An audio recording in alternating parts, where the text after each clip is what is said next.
Shout out to Hank Nation and Dope Ideas Media, PlugCity, man. Thank y'all for having me, man. It's some legit shit, man. Neighborhood. Let me check my schedule.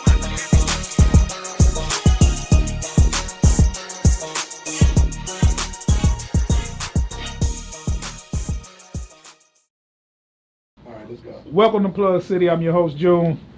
Your boy Project Logic, what's going on? We're going to let you introduce yourself over there. It's your boy Dane Black, man, from the Almighty Zoo faculty, Inktown, Michigan. Stand up. Yo, so Dane, man, first of all, thank you for coming out. Appreciate you, man. For sure. Now, man, it's kind of crazy. Like, you've been on the scene for a while, but it's like you're not really that vocal. You're not. You don't really know much about you. Like, I see so many people who've hit the battle rap scene, the rap scene, who are quick to throw their story out there, let it be known who they are, what they about, yada yada yada. And it always just kind of intrigued me that you always just did you, and you never really got caught up in the validating who you are in the streets, music, battle rap, whatever. That's kind of why I wanted to bring you out, man, because it's like people like that intrigue me when I talk to other people about you and they say, yo, outside of music, he's really that nigga.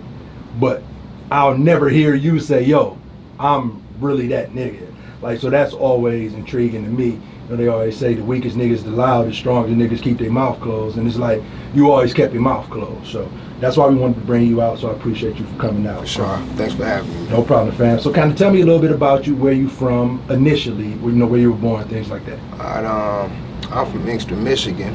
You know, small ass city. Motherfuckers don't be knowing much about it, but it's a suburb outside of Detroit. You know what I'm saying? Like I said, Inkster, Michigan. I was born and raised there, basically. Mm-hmm. I'm a nomad, man. I move around a lot. So once I got a little bit older, I kind of started bouncing around from hood to hood. You know, dealing with what a nigga deal with, street shit. So I just bounced around. I've been in Rouge, Ipsy, Ann Arbor,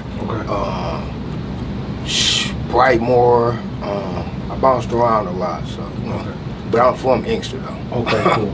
Early on, growing up, you know, before music, there was a before music, before rap. Tell us about early on, Dane. Like, what were you into younger, middle school, high school? Like, was it sports? Like, what was you about? That's kind of crazy. I was in sports, bro. Like heavy basketball, like heavy. Actually fucked up on a scholarship going to college. I went to the Junior Olympics and all that shit, man. Like I kind of fucked up with that. But what position you play? I play small forward. Okay. Small forward. Heavy on the rebounds. Dennis Rodman was probably like my favorite player. Like just cause the grittiness, you know what I'm saying? So I kind of portrayed that in my basketball life. I played basketball for a minute, bro, and I played for John Glenn, and the high school was predominantly white. You know what I'm saying? So the coach kind of like wasn't into kind of like putting black people in like that. So it was a game, I guess we played against Canton, and you know, he put the black squad in real quick, like, y'all go ahead, because we was down like 15, something like that, so we got us back within like 5, and he took us out. Like, soon as when I took my motherfucking jersey off and threw that bitch on the court and left, and I kind of never played basketball again. So that was that, man. My mama was a single woman. She passed away 2 years ago, but she was single, man. And, sorry to hear that, man. Thank you. I was really raised by the street. You know, she can only do so much. She worked at GM. She can only do so much, you know. She went to work. I was in the streets, so, you know, after basketball, I kind of got into the streets. I wasn't rapping then either. Like, it was just basketball, no rapping. Once I got into the streets, I really started rapping because everybody who I was around, all the niggas who was selling dope and robbing and doing all that, them niggas was rapping too. Like, they was rappers. So let me ask you this, before you get into the streets a little bit, what was your grades like in school?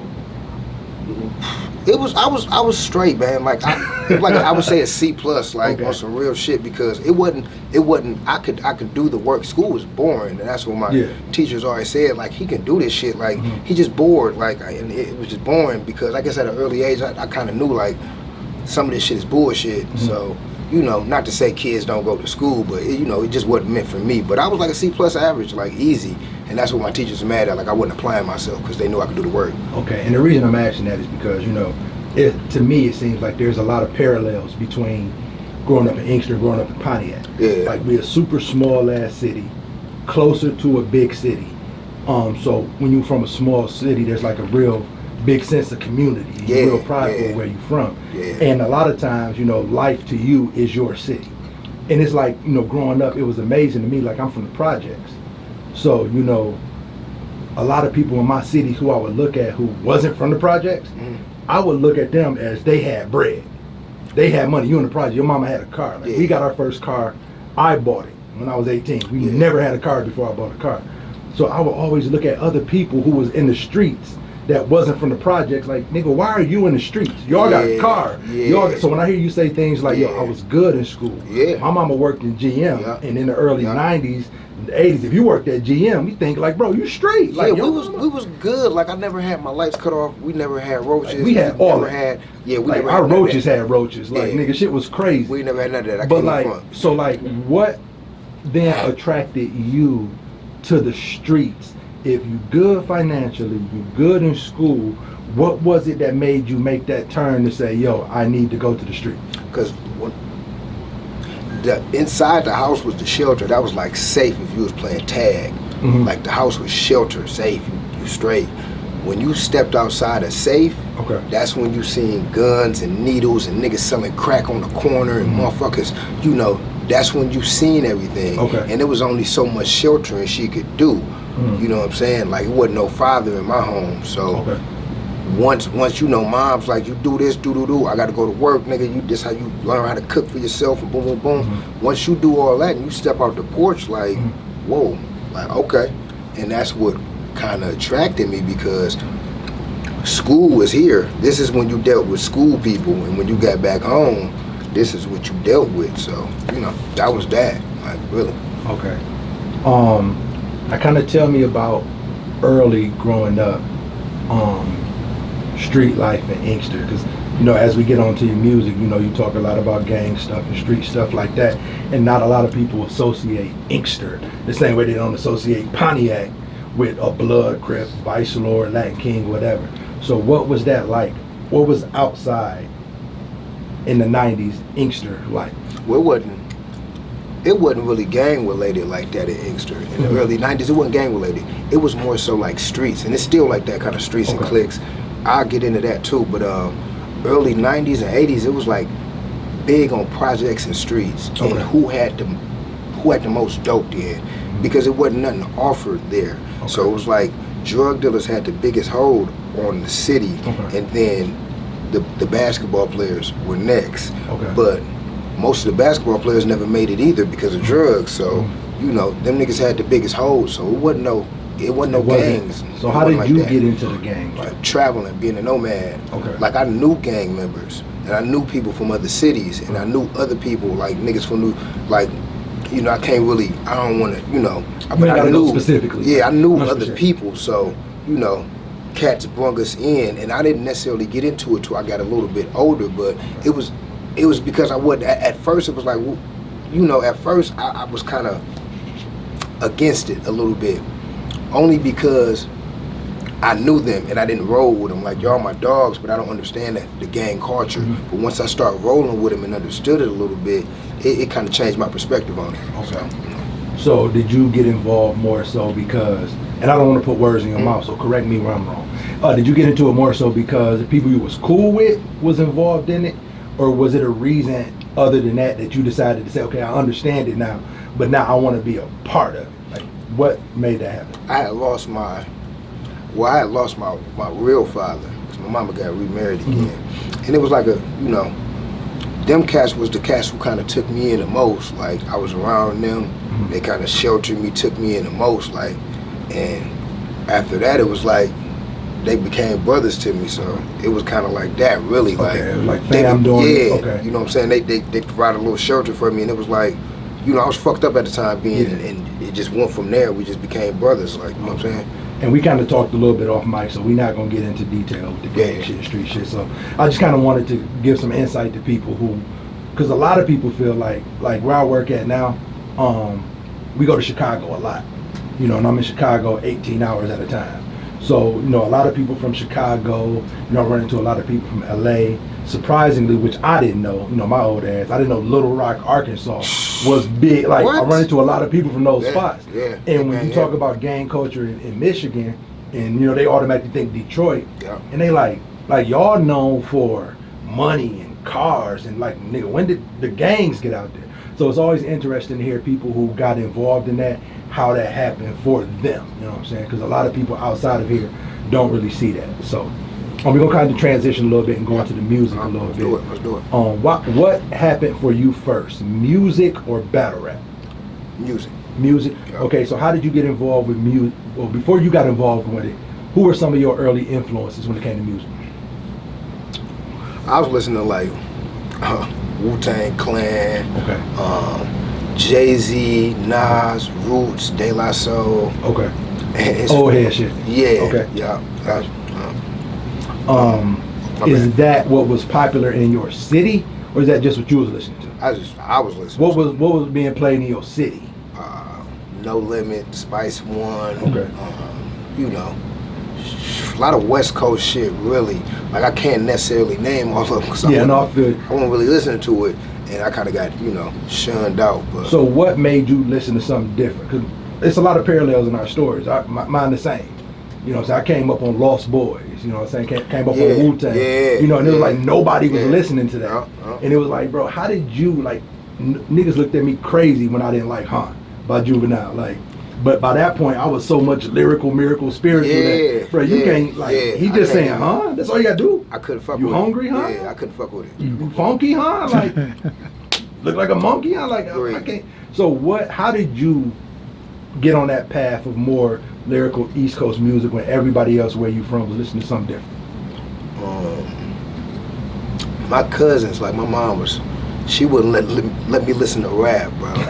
Like she used to find the tapes and shit. Like, you can't listen to shit in my house. She used to break the shit. So my cousins had all the CDs, like they had everything. So I just stumbled across, out of all they West Coast shit, because they had a collection of West Coast shit, I stumbled across Craig Mack. That's funny. I stumbled across Craig Mack and shit like that. They like shit that they did have, and I would listen to it down there, and I fuck with it. It was deep for me. I was with it. Okay. So now, at what point did you decide to get into music? After basketball, really, kind of the cats out. Like I say, the cats I was hanging around, man. Like I was with a crew, and we was hitting licks, bro. It was like breaking into houses, breaking and entering. Like that's what we had a crew of niggas that did that, and that's how niggas would kind of free their mind, bro. Like other than that, like So hold on, real quick. Freestyle. Hold on. You freed your mind breaking and entering? No, or you freed freestyle. Oh. No, I was like, hold on. Like, yeah, man, I got a lot going on. Let's go steal this shit real quick. You gotta really want some shit. Yeah, okay, so there was that, like, y'all, like, it's crazy how many similarities we got. Was that what you would do before y'all went to hit the lick, or is that like after? Like before or after? Like we just freestyling, like we just flowing, doing some hot shit and flowing. Okay. Like that was, And that's how it started for you? Yeah. Okay. Yeah. At what point did you decide to take it serious? One of the dudes I was kind of doing the hot shit with, he had a motherfucking I forgot what you call it. Maybe like it was a reel to reel, and somebody had gave him a reel to reel, and we just started using it. Like, man, we just started flowing over the reel to reel. And that was it. Like that's where it kind of started at, right the corner from my house. So, like, you went from basketball to the streets, from the streets to the gang life, from the gang life, B&Es, to freestyling and rapping. Somewhere in there you got involved in battle rap. Yeah. How did that start? Stack Almighty told me I should battle rap. Stack and Gambit. Gambit was already battle rapping. And somebody told me to watch Gambit. I watched him. Alright, this is dope. Stack told me I should start battle rapping. Okay. So he kind of got me into it. Okay. Now, what was your thoughts when you got into battle rap? Because me and you talk a lot, so, like when I first heard you in the battle rap, I wasn't the biggest fan. Yeah. Like, and I know you said multiple times, when music or battle rap, you don't write. Yeah. So it's like, how was that when you decided to get involved in battle rap? what was your expectations? Were you like, yo, I'm just gonna spit some verses I would do on a song? Did you understand how battle rap worked? Like, how did that happen when you got involved with battle rap? I didn't understand the concept of it, really, because I battled before. Like, we was going places and freestyle and battling niggas, so I understood that concept of it, but once I got to know, like, niggas get to prepare and shit like that, I'm like, oh, okay, like, and then, it, you know, it just, each battle, I think I got a little bit better, but my heart wasn't in the battling, so, you know, I don't think I actually put my full potential in and say, you know, I still don't really understand the concept of it, but, you know, it was fun. Like, so what was your goal then when getting involved with battle rap? Just because I didn't have a like, goal. you should do it? I didn't have a goal. Like, I just did it because, you know, I thought, my homeboy thought I should do it, like Stack, you know what I'm saying? Okay. You should battle, you would be dope. And when it's involving music, if it makes sense, I'll do it. Like, you know, it's music, I love music. If it makes sense, like, I'll fuck with it. Like, it wasn't going to deter me from dropping tracks or anything like that, or get in the studio. So I was like, I'll try it, fuck it. Now, you were dropping music during your battle rap time? Yep. Okay. Because it's crazy, because it's like, I think I said this off camera, and we've had this conversation multiple times. Like, I've seen your battles, and I was like, nah, this ain't it for me. So when you started doing music, I was like, nah, this ain't it for me. Like, and I said that shit on social media, and you quickly jumped like, nigga, you better watch what the fuck you talking about. Check this shit out. And I immediately tell him, like, nigga, what, nigga, they ain't black. Because like, I didn't defend the battle, like, the battle rap is cool, like, all right, I understand that, like, but music, like, I'm dope at this shit. Yeah, and it was like, dope. And it's funny because last week we had J Rail on here. And it's funny because J Rail cannot rap at all. He's never wrote a rap. He cannot rap on beat. He has no cadence whatsoever. He'll admit that. He'll tell you. Like, if you listen to J Rail battle, he doesn't have a rapper flow. No. He's just don't. But he cold. Punchline, joke, funny freestyle. Like, he can't rap at all. Like, you put a beat on him, and he like it's like a foreign language. Yeah. But he can battle on cue. And I'm finding out more so it's a lot of people who may not be the best at battling, but then you put a beat on, and it's a totally different feel. Like, you, not trying to be from you, K Scheming, Binks B, dudes who you, A1, you wouldn't want to, like, battle rap, like, I'd rather wash clothes. But a song come on, and you, what the fuck? Yeah, it's two different realms. It was a shock for me to hear that. And a lot of people have progressed their music careers because of battle rap. And then a lot of people who are dope musically have kind of hurt their music careers because of battle rap. 'Cause now you got to overcome the stigma that you put out there from battle rap. Yeah. So do you feel like you getting involved with battle rap, did that help you more with your music or hurt you more with your music? It helped. It helped more. Okay. Because I got a chance to meet more people. Okay. I'm not saying any opportunities I had or any battles I had did me any justice. Okay. Like, as far as like, oh, he cold at battle rapping. I want to hear his music. Okay. But the people I met got a chance to hear my music through battle rapping. So yeah, it helped. Yeah. It definitely helped. Okay, cool. With the battle rap shit, how did you get like involved with Zoo Faculty? Was that battle rap or was that pre-battle rap? It was battle rap too. Like I mean, don't get me wrong. I had some dope battles. Like, I had a battle against Snap, and I think that's what kind of did it. Like, I had 30 Snap. Shout out to Snap too. That's my dog. But I had 30 Snap, and from that point on, it kind of like, you know, dog was like, man, I'm building a clique. Like, I want you part of it. So, and that's my, you know, that's my bro outside of battle rap. Yeah, y'all met before battle rap. Yeah. Okay, cool. So, with the music, how did you get involved with where you are now with friends and family, and how did that situation come about? I had been dropping for a minute, and I met Oob through battle rap, so Oob had put together the B16. Shout out to Oob. Okay. And once he put together the B16, I did my entry, and we kind of, Oob thought it would be good for me to work with Sin. And from that point on, that introduction me and Sin like click, like his production it meshed well with my lyrics. Like we, that's my dog. We get along, so it was a comfortable situation, a comfortable environment. So you was already cool with Sin before that? No, I didn't know Sin at all before the B16. As of now, through Oob, like through the relationship of Oob and him linking us together. Okay. It was a good choice on my behalf. I'd already been doing music for a long time, like 10 years in, probably dropping shit, and I don't know, it's probably a good, comfortable situation for me, should I say.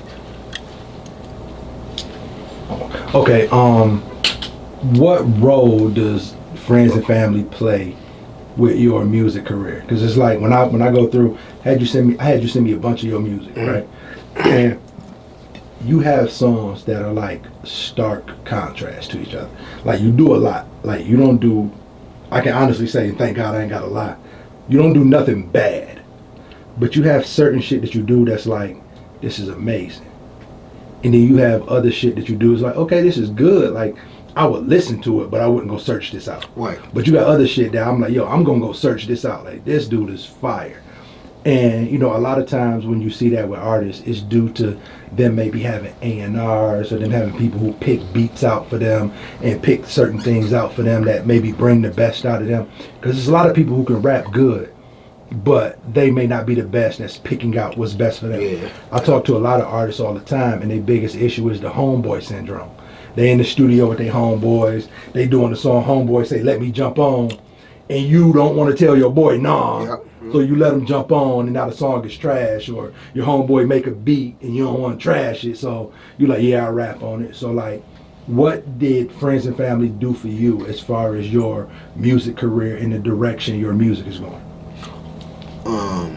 I would say provided more direction for my projects and for my career as a whole. Like dealing with Sin, you get to know the business aspect of shit too. Yeah. Because and if you don't want to know it, he gonna tell you anyway. Yeah, he gonna tell you. Definitely gonna tell you. So like I knew a lot of business, but not as much as I should have known as far as about rolling out promotions and shit like that. And it has helped me more than harmed me. So. Given that direction that they provided, I was like, shit, this is dope. Like, I didn't have that before. I was doing everything on my own, buying beats, booking shows, doing everything on my own. Like, I ain't have no help, homeboy help, as far as none of my homeboys really continue with rap. So they would support and help where they could, but shit, I was doing everything on my own. And family and friends probably just provided better direction and a good environment as a base. Like, I think an artist needs a good base too, like, so they provided that as well. So kind of go in detail a little bit, talk to us about your upcoming project you got coming out.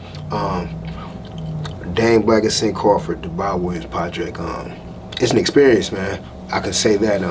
We trying to bring back the vibe of like motherfucking Eric B. and Rakim or Gang Starr, like the producer and rapper, the rapper-producer vibe. Okay. People forget a lot about that aspect of hip-hop, so we definitely bringing back that vibe. It's some gritty shit, man, like gritty lyrics, you know what I'm saying? Good lyricism, good beats, gritty, and it's an experience, should I say. We got a lot of artwork dealing with the project, a lot of real artists, should I say, doing artwork for the project, and it's just a vibe, really, man, We gonna bring back that vibe of hip hop, man. Like, not to say other cats ain't doing it, but we definitely a part of bringing that good vibe of hip hop back. And I'm spitting that real shit. So, talk to us about the title. Who's Bob Williams? Why is it called the Bob Williams Project? Bob Williams is gotta look him up. Bob Williams is an engineer. Yeah, you definitely gotta look him up. If you look him up, it's gonna be crazy. Okay. You can look up the Bob Williams interview on the internet. Anybody, he an engineer who used to work for NASA and other companies too. And he smoked crack. You know what I'm saying? So he smoked dope, and he wanted people to know in the '70s about the experience of crack, like his experience. And he died from a robotic engineer accident, But so what's the significance? Because let's go ahead and dispel this right now. Yeah. You don't smoke crack. No, so that's not what I'm saying. So just to be clear, because I did a little bit of looking up. I'm like, because I figured with you working with Sin, there was some significance to this title and this artwork. Yeah. So I looked it up. And of course, the initial, the album gonna be crack, it's gonna be fire. Yeah. But I'm like, so why did he pick a high ass engineer to be the cornerstone of this project. So is it just a metaphor for the album is gonna be fire? Like, why did you decide to go that route for the project? Because like I had some attachment to before I had some attachment to the game, like, you know, selling drugs and shit, you know, coming up. So that attachment and that lifestyle is kind of in my lyrics, portrayed in my lyrics a lot. You know, through lyricism and shit, I don't rap about it as the average, you know, way is expected to rap about it. So we wanted to add some, you know, some kind of experience to it. Like, you know, this is it. Like, you know, I don't just glorify the game that I was in, but you kind of got to give your experiences of life. So it's my experience, like, and this is the way I want to introduce it. Seeing this world felt like that'd be a dope way to introduce it instead of just, you know, giving it the overall, you know, this is it, boom, boom, boom, like, you know. Now, who did the artwork? Did Chops do your artwork? No, Gower did. Chops. Yeah, Gower. My bad. Yeah, Brian Gower did it. Yup. And he's actually doing the majority of artwork for the project. Yeah, Chops is fire, man. Shout out to Gower. Yeah, that's my dog.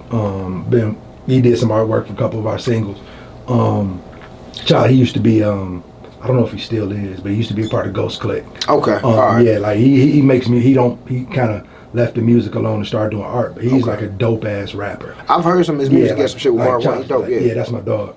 Yeah, the artwork is fire. So a little bit more about the project. Who all on the project? Did Sin handle all the production on the project? Do you have any outside production? Nope. Who are some of the features you got on there? We got Sin did all the production. Like it's just a groove, and again, like once that kind of that the first couple tracks came out, like it just was like, man, we need to go with this. And plus, it's the producer and rapper project. We weren't gonna have no outside producers on this one. We got Marv One on the feature. We got Jay Wright and Enchantments. He's from Inkster. We got him on there. The singing group. Yeah. Straight up. Yeah, they like the Temptations now. They kind of like new members. Yeah. So we got Jay Wright and Enchantments on there. We got did I say Marv already? Yeah, you said Marv. And we got Mac Myron on there too. Mac, okay, yeah, we got Mac. We got Mac on there too, and I think that's about it. See, that's it. So what was the thought process behind? I see a lot of artists now going to shorter songs, more features, but you know, shorter songs. What was your thought process what was your thought process with doing less features on the project? Because we wasn't gonna put nobody on it. Like we weren't gonna put nobody on it for the first one, like, cause we have a plan that's laid out. So you know, I don't want to disclose all that, but we weren't gonna put nobody on it like that for the first one, and it'd be me more so, like. Sometimes, not to say Sin don't want to work with nobody, but it just, you know, features don't, I don't have a lot of features in my past, like either on my past projects, like I don't reach out to a lot of people at times, like it's just got to be a person I want to work with to reach out to them, and the features just kind of fit, like, you know, it just fit for the project and it fit for those songs, so we made it work, but we didn't want to put a lot of people on it anyway. I don't believe in putting a whole bunch of features on the project. Like if you displaying your talent and your art, I think the majority should be you. Like, you know, that's just my opinion. So I'm disappointed a little bit. Like, why won't you talk your shit? Like me and you talk outside of this interview. Yeah. We talked about battle rap. Talked about street shit. Talked about hooping. Talked about music. Yes, sir. Talked about business. You won't talk your shit. Like you're the most. Like, you give me serial killer vibes. Like, you know what I'm saying? Like, nigga, I'll kill you, but I won't tell you. Like, you remind me of Dexter, dog. Them be the ones. Like, and it's crazy because, like, I'm not the type of person, like, I hate when people use the term brutally honest, right? Because it seems like people only use the term brutally honest when they want to be brutal. When they want to be negative. Like, you can show love brutally. Like, I tell you all the time, your music is fucking dope. Yeah. The joint you did with Hero is one of my favorite songs of all time. Look, shout out to Hero too. And I tell you that all the time. Every time we talk about, yo, this shit is fire. This shit is fire. This shit is fire. Like, if y'all go like, yo, this shit is fire. And I don't even be. That's one of my slept on shits too. Yeah, but because you don't push it like that. Well, I promote. But hold on. Let me be clear. You promote as far as, like, it's funny to me because you and Sin are polar opposites. Like, you will only tell me exactly what I ask you. Like, if I be like, yo, you hungry? Yeah. What you want to eat? Food. Like, nigga, from somewhere. Like, nigga, like, you will not answer a question. Like, Sin will ask the You question, gonna know after you answer ask the question, it. give you all possibilities. And it's like, so yeah, you share your music. You put it out there. Like, I'll see it, you know, and it seems like in 2021, the whole, let me drop a song, put it on social media, and that shit is over. Like, Right. everybody's doing it. So, like, if I scroll any social media timeline for 45 seconds straight, I'm gonna go past 20 different links. Yeah. Like, clicking on all them motherfuckers. And it's like, the people who talk the most shit seem to, whether positive or negative, seem to get the most attention. Yeah. And it's like, your music is dope. Like, it's like, when I don't like it, I say I don't like it. Like, if it's fire, it's fire. Your shit is dope, but you are the hardest person that I know who makes the quality of music you make to get to just be like, can I get you while on camera to say my shit is dope? Like, can you say that? Like, I mean, I talk shit. So like, you still won't say it. I do. Listen, I talk shit. I do. My bad. I talk shit. Just say your project dope. The project is definitely dope. Like, I talk a little shit. Bro. Okay. I do. I talk a little shit. This is the thing. When, I want a lot of people away when I talk shit though, man. Like, it don't come across the right way only because, I'm trying to say this shit the right way. Yeah, man. I feel you.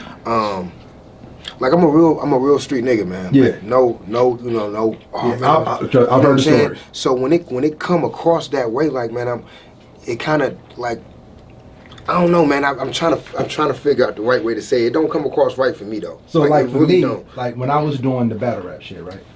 I came up on more so of like that Philly battle rap style. Yeah. Where we meet up, like when me and JC battled, it was in the mall. We spit. Yeah, you know, yeah. we didn't spit battle bars. It wasn't pre-written. I'm giving Right. you verse. You giving. I came up on that shit. So when battle rap popped up, it was like, yo, you got this person. This is his name. You got a month. Like, I didn't know how to name flip and all this. So I didn't promote my first couple battles just because I wasn't sure how people was gonna receive it. Right. So it's like, I didn't want to promote more so out of just nervousness. And then once I realized, okay, niggas fuck with what I do, then I started talking my shit. So I didn't promote that heavy because I was kind of nervous. When it came to music, I was super confident. Like when I promote my shit, yo, money back guarantee. If you don't fuck with it, I'm going crazy because I'm comfortable with that.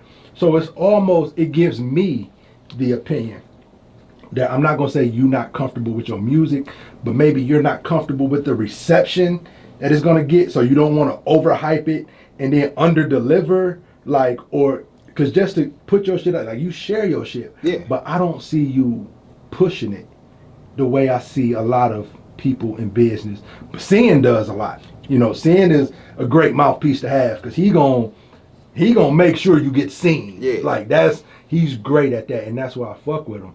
But it's like in today's environment, you know, business wise, no matter what it is, like no matter how dope your shit is, it gotta get seen. Yeah. Like promotion is more important than the product. You know what I'm saying? If you see a lot of shit, not clothes, shoes, whatever, be pre-order.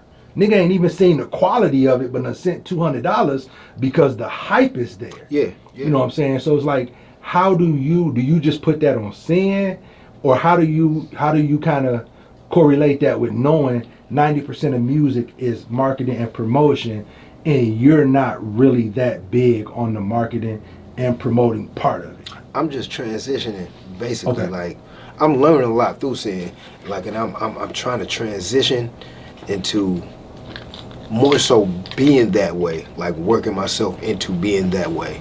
So I'm let's just say I will be more vocal, but I'm just trying to transition, basically. That's what it is for me, transitioning and getting more into being vocal with the music. You know what I'm saying? Shit like that. So, you know. Okay, and that's a good point. We're gonna take a break for a quick second and jump right back in. Gotta change the battery out real quick. We got about another but just kind of where you was talking about the promotion aspect, and like you got into a good topic, which is what I'm gonna go in a little bit more detail because I can just cuss in out and talk shit. You can cuss me out right back, so it ain't no big deal. But the difference between promoting yourself versus turning it into a beef and going from saying I'm dope to people taking it as, yeah, I'm dope and you whack. Okay. Kind of where you left off. All right. Yo. All right, I hear myself. It's weird. I ain't used to hearing myself on this shit. All right, so I'm ready whenever y'all are. Oh yeah, I'm recording. You record? Where you going? All right, cool. So picking up kind of where we left off at, took a small break. It's not gonna be a pretty transition, I'm pretty sure, but you were kind of talking a little bit about, you know, why I feel like the only flaw in what you do that I see personally is your lack of promoting what you do, or proper promoting, because you share online. I'm pretty sure you share to the people you know, but as far as promoting it, you were kind of talking a little bit about how promotion can get confused with arrogance or putting somebody else down. Right. You know what I'm saying? So, and you pretty much said that, yo, you coming from the streets, you're learning to not personalize everything. Yeah, right? yeah. So, like, how is that going for you so far? Because you're in a avenue where your product is meant to be broken down, right? Once you put it out there, somebody's either gonna love it, like it, and hate it. Right. So it's put out there for the public to judge, and you're getting to that point where you're learning to not personalize everything and want to pull up on people when it happens. So how you know, because I get it, because, you know, me being a rapper myself, you know, some bars, like, you put your all in. Yeah. Like, you know what I'm saying? And just not to make it about me, but like, I had a bar that I wrote that I thought was fire. You know what I'm saying? And it just like got completely overlooked. And niggas like, yeah, sorry, I got a bar. I said, I'm talking about my city. Right. I called it Slum Beautiful Revisited. And it's an ode to my city. And I said, that's just me, yo. I'm Tito in a tuxedo, standing behind Mike, fighting my pride and crushed ego. That's dope. Yeah, but nobody cared. Like, That's and I'm trying to explain yeah, to people like, yo, dope. remember Tito was supposed to be the lead singer? Yeah. He got to watch Michael Jackson be the lead singer, and he know this should be him, but he got to be happy for his brother. Yeah. And that's how I view my city. Like, I love it, but I hate it. And they're like, yeah, okay, can you like throw that little baby on? You know what I'm saying? It's like, yo, like, so I understand, you know, when it comes to music, like, you give your all to this shit. Yeah. And then somebody, like, just give you 30 seconds worth of listen time. Yeah. And I understand how you be wanting to whoop a nigga ass, you know what I'm saying? But yet, that's what you signed up for. Yeah. You know what I'm saying? You signed up to be judged. Yeah. Whether it be liked, loved, or hated. So how do you kind of correlate that? Well, I got let's say this first, get this out of the way. I got full confidence in my music, like full confidence, and sometimes that confidence comes off the wrong way. Okay. Because yes, I think I'm the shit, period. Like I think I'm one of the best rappers out. But sometimes that when I know it's coming from a place of hate, when a person like is truly just hating on you, then I take it personal. Okay. Like, I don't really care if a person don't think I'm dope. It's music, it's opinionated. But, you know, opinions are opinions, but when it's coming from a place of hate, then I'm ready to pull up, because it's like, hey, you know, I put my all in this shit, and I'm a nigga that will pull up. But I'm, like I said, I'm transitioning from that a lot, because I'm learning how to be confident and quiet at the same time, if that works. But it has kind of been working. The mysterious kind of, you know, entourage, the overlook on me or whatever, it be working a little bit, because I don't give everybody my all on might be camera, but if you listen to my music, you gonna get all of me. You gonna get everything, and it'll all add up. You know, camera and music will all add up until you'll know everything you need to know. But I'm just, like I said, I'm just transitioning, trying to be that nigga that won't pull up on your ass over music. But like I said, I think my shit is the shit. I'm confident in it, and I'm just transitioning. Sam teaching me a lot on promotion and trying to be a better promoter with my music. Like I say, I promote on every social media, but I'm not very vocal like that. Are you, because you kind of made it clear, and I'm not just gonna put it all on Sam, we're gonna say friends and family. Right. You know, you and your friends and family relationship is new. Yeah. So are you 100% confident with putting the marketing and promotion in their hands? And the reason I asked, give an example, like everybody plays a role. Right. So in Rockefeller, Jay-Z could be the good guy because Dame was the asshole. Right. But the moment Jay learned the business, he didn't really need Dame to be the asshole. Right. You know what I'm saying? It's like, okay, we don't really need you to do that because we got that. And it brought a lot of negative and a lot of positive. Yeah. Because a lot of times in music, your lawyer has to be your asshole. Yeah. Your manager has to be the asshole. Yeah. Because you want to work with everybody and be cool and maintain relationships, and then behind the scenes you gotta be like, that ain't a relationship you need to maintain. That ain't a nigga you need to fuck with. Yep. That's not beneficial. That ain't gonna help you. That's a no. So it's like with you guys being new, are you new with each other? Not being new in the game, but new with each other. Are you comfortable putting it in that person's hands? And when I compare it to basketball, like when it's 3 seconds on the clock, you're comfortable with Kobe taking that shot. Right. If he make it, hell yeah. Yep. If he miss it, you know what? He was still the best person to take that shot. Yeah. So if friends and family say, yo, dang, we need to do this, and you be like, maybe we should, they're like, no, we need to do this, and then that shit don't work, is your confidence still the same? Like, are you confident with them taking the lead on that and you not being as vocal? Yeah, I am. I realize in some situations shit don't work all the time, but I know the whole structure and everything we got will work, but I know everything don't work the way it's supposed to. Yeah. So I'm cool with them because they've proved thus far to even provide better direction for me in my music and shit right now. Like, I'm getting more followers, I'm getting more people that want to rock with me, and it's just because of the rollout and the way I'm structuring my music and shit now. So yeah, I'm completely comfortable with it. Okay. And yeah, like I just like to reiterate that. And a lot of times, like, what I'm gonna make sure I do when we have these conversations is I'm not talking for me. There are people out there listening. Right. We've had these conversations. I talk with Sin ad nauseum about the same shit.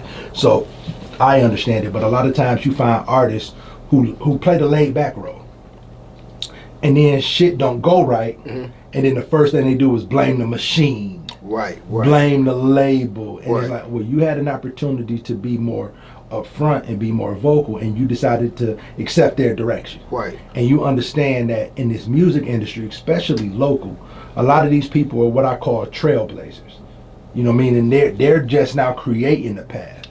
So it's like when you create in the map, you might take a wrong step here. Yeah. But you have to be comfortable with the person who's creating that trail. Yeah, because I'm putting in footwork. Yeah. Don't get me wrong. I'm putting in footwork. It's just like the vocal part of it is I'm getting used to being vocal with it. Yeah. Because like I said, I'm behind the scenes. I never let a motherfucker know before that. I did everything on my own. Any past project I put out, I mean, I did have help, but most of it was me backpacking that shit, putting CDs in my backpack, selling them at stores.